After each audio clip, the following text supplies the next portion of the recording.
नमस्कार, आप देख रहे हैं एके न्यूज। मैं हूं तनिष्का शर्मा। तो चलिए नजर डालते हैं आज की मुख्य खबरों पर। भिक्षावृत्ति के नाम पर मारपीट करने का मामला आया सामने। गंज थाना में भिक्षावृत्ति के नाम पर मारपीट करने का मामला सामने आया है।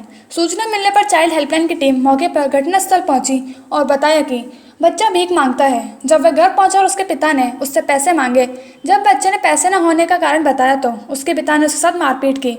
गंज थाना पुलिस मामले की जाँच में जुटी है। हम लोग चाइल्ड हेल्पलाइन से हैं। कल हमें 1098 पर सूचना मिली कि एक बच्चे के साथ में मारपीट की गई है उसके पिता द्वारा। तुरंत सूचना मिलते ही थाने पे हम लोग आए और यहाँ आने के बाद में बच्चे से बातचीत की, काउंसलिंग की उसकी, और उसको देखा गया तो उसके शरीर के ऊपर चोटों के निशान थे।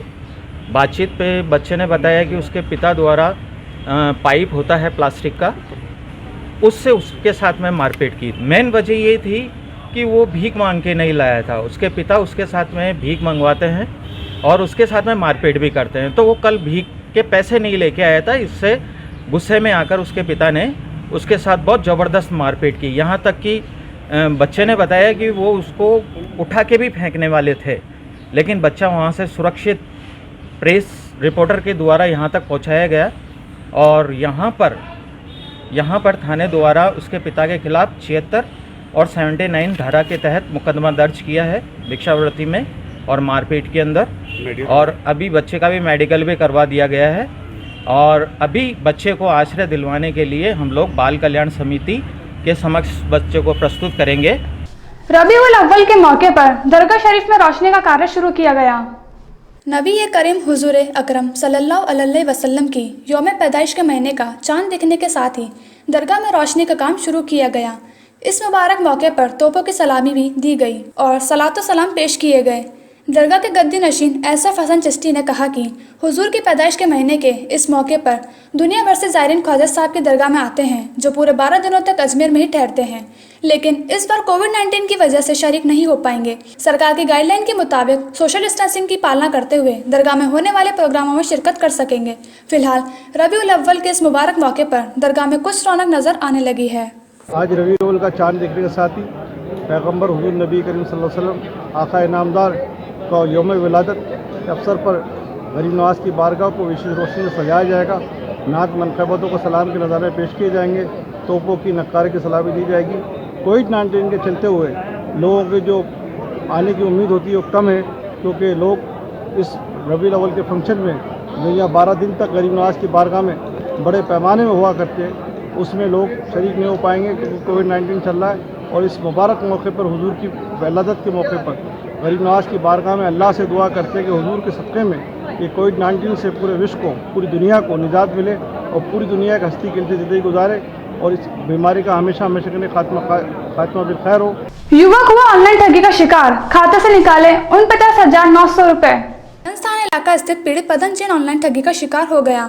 पीड़ित युवक का कहना है कि उसके खाते से इंडिगो फ्लाइट के रिफंडेबल के नाम से 49,900 रुपये निकाले गए हैं, जिसकी सूचना पीड़ित युवक ने गंज थाना पुलिस को दी। पुलिस ने मामला दर्ज कर मामले की जांच शुरू कर दी।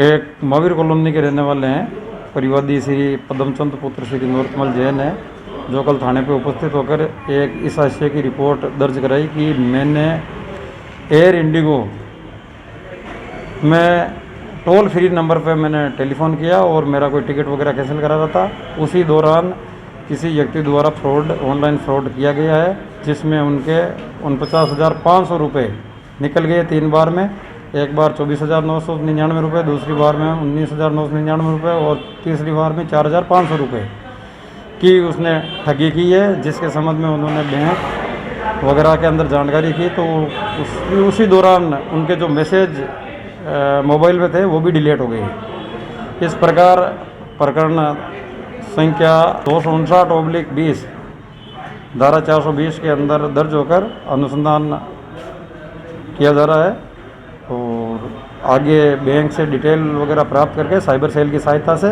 इस प्रकार के जो फ्रॉड हो रहे हैं, ऑनलाइन ठगी हो रही है, जिसके संबंध में अनुसंधान किया जाकर गहनता से और मुलजिम तक पहुंचा जाएगा। राजस्थान नर्सेज एसोसिएशन के बैनर तले जिला कलेक्टर को सौंपा ज्ञापन। राजस्थान नर्सेज एसोसिएशन के बैनर तले जिला कलेक्टर को जिला अध्यक्ष गंगाचरण जाटव के नेतृत्व में मुख्यमंत्री के नाम ज्ञापन सौंपा गया। ज्ञापन के माध्यम से यूटीबी नर्सेस कर्मचारियों को हटाने का विरोध किया जा रहा है। उनका कहना है कि यदि मांग पूरी नहीं की गई तो नर्सेस एसोसिएशन द्वारा आंदोलन किया जाएगा। एसोसिएशन के बैनर तले राजस्थान नर्स एसोसिएशन के समस्त पदाधिकारी व यूटीबी वंचित कर्मचारी जो नियमितीकरण भर्ती से वंचित रह गए, उनकी प्रमुख मांग है कि राजस्थान में जितने समस्त संविदा नर्सेज वंचित रह गए हैं उनको यथावत रखा जाए, उनको कार्यमुक्त नहीं किया जाए तथा 3 से 4 हज़ार नए पद सृजित करके दीपावली से पहले एक नई भर्ती निकाली जाए, जिससे दीपावली के रूप में इन संविदा कर्मचारियों के नियमितीकरण का तोहफा दिया जाए।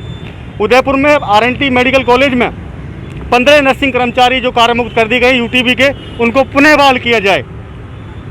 आज हमने कलेक्टर महोदय के माध्यम से मुख्यमंत्री महोदय को ज्ञापन दिया है। अगर सरकार व प्रशासन हमारी बातें नहीं मानती है तो मजबूरन इन यूटीबी कर्मचारियों के साथ हम कंधे से कंधा मिलाकर लड़ेंगे तथा आवाज़ को बुलंद करने के लिए हम किसी भी हद तक जा सकते हैं।